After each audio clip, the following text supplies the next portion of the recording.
show.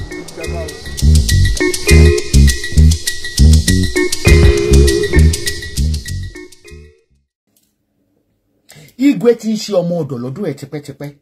Alárìíjẹ ni Igwe, abatẹnigẹ́ ẹ̀dá ni Igwe. Olaiya.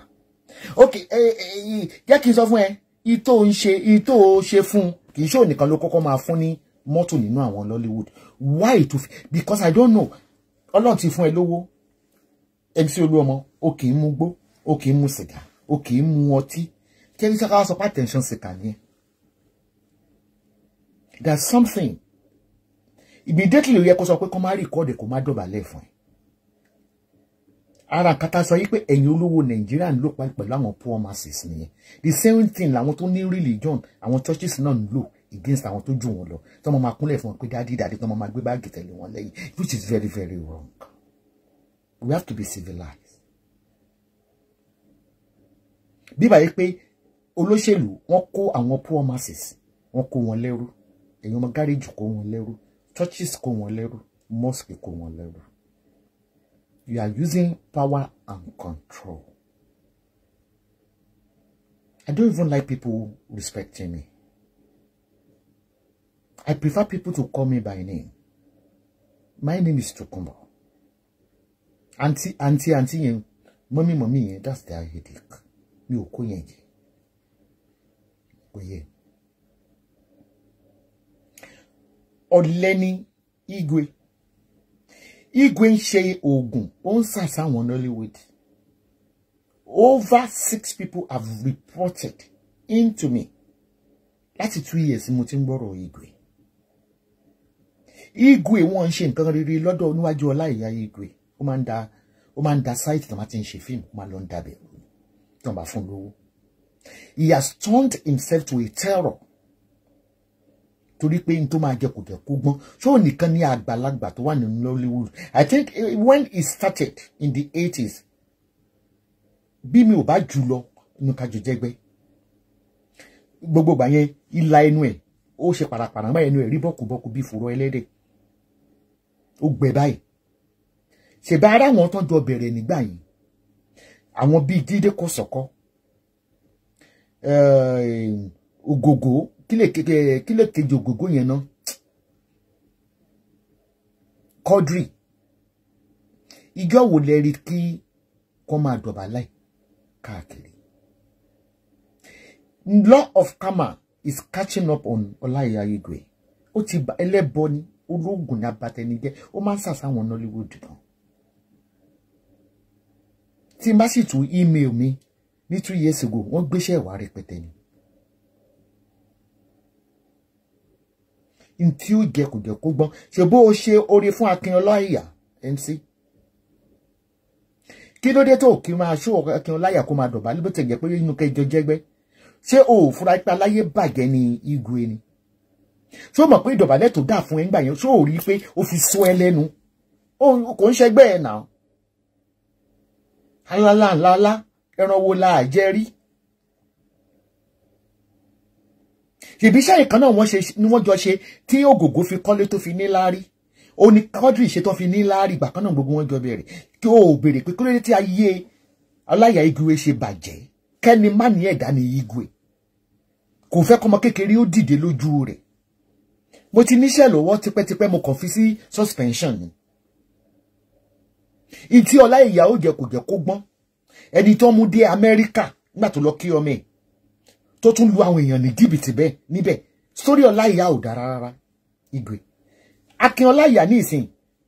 Kò sẹ́ni tí ó mọ̀. Ọ̀rọ̀ ẹ̀ wá sínú news rí náà. Tí ọ̀rọ̀ Akin Olaiya tó help tó fún ní garage MC Oluomo tó bá wá sínú news, máa dàbọ̀ Akin Olaiya. Kò sí tí mi ò lè gbé sáré. Ọ̀gá Nollywood yìí máa gbé sáré tó bá kọjá ìyàwó ìyá yín máa gbé wọn sáré. I don't give a bolt I'm a speaker. Kí ló dé tí ọ̀rọ̀ Akin Olaiya ò ṣe rí bẹ́ẹ̀?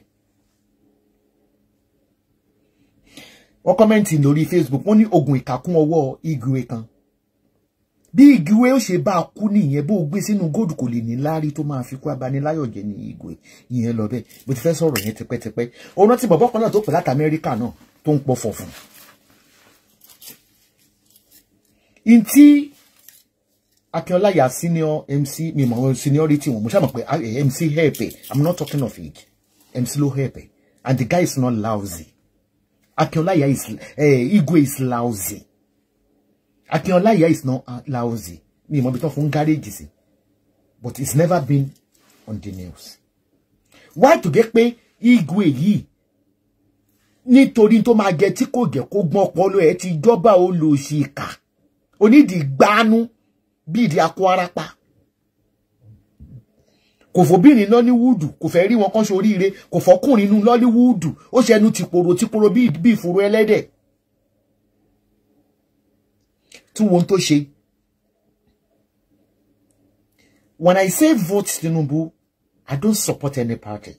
To hell with APC. To hell with PDP. I only say support Tinubu because Yoruba doesn't have any option. Yoruba nation is a scam. Did you get it? I support individual. It's not that I don't know Tinubu antecedent. I just decided. Lowo tell for me. APC, PDP.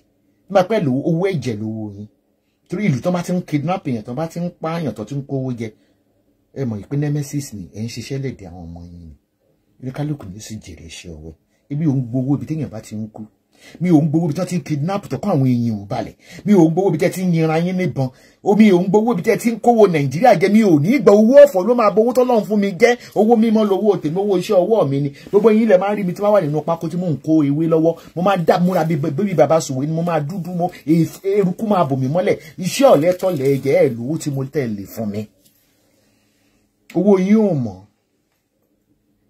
owó tẹ́ fi hàn press poor masses ni a majority ẹ̀yin tẹ́ dẹ̀ pé ayín ló lórúkọ lẹ́kọ̀ọ́ yẹn ẹ̀yin ọmọ garage ni o politician ni o kì í help tálákà ẹ tí ó fún yín lórúkọ tí ni ó sì ó gbèlè máa ń help àti dúpẹ́ òṣè Ọlọ́run ẹ ṣé fún star God bless you ma kì í help tálákà kò yá lọ́dọ̀ yín bẹ́ẹ̀ bá fẹ́ fún tálákà lówó bẹ́ẹ̀ 200 naira 1000 lẹ́ fún wọn oore family tí ń tutọ́ lẹ máa ń ṣe bí kẹ́ ṣe fáwọn Nollywood kí ni ó sì lè gbé pé MC Oluomo give this egrungini kan kì í bring àwọn tálákà up wọ́n ti ṣán lè rí yín ni ṣán lè rí ṣá local government ni tẹ́ ṣe rí pé ọba Ifẹ̀ tó bá máa họ́nà àwọn èèyàn kì í họ́nà tálákà àwọn actress àwọn Nollywood ló máa ń họ́nà so that news are lè gbé attention seeking life oore tí inú Ọlọ́run ò dùn sí oore tí inú Ọlọ́run ò dùn sí ṣé bẹ́ẹ̀ ṣe ń lọ lóyìnbó tẹ́ ń bọ̀ yẹn olóṣèlú àtàyàn ọmọ gáréèjì kéré ẹ̀fà ọmọ tálákà kẹ́ bá ṣe físà kó kẹ́ mú dání pé kó lọ máa kẹ́ ṣe fọ́lọ́ but tẹ́ bá wá lẹ́yìn ṣe fún wọn lẹ́yìn ẹ̀ fi hàn kéré ń fi tàwọn Nollywood hàn don't give me that flimsy excuse don't mama kúrẹ́ pé ṣé gbogbo ẹ̀ lẹ́. Thanks for watching this video. Please don't forget to click on subscribe button. Kindly comment and share. We drop new videos daily. Thank you. God bless you.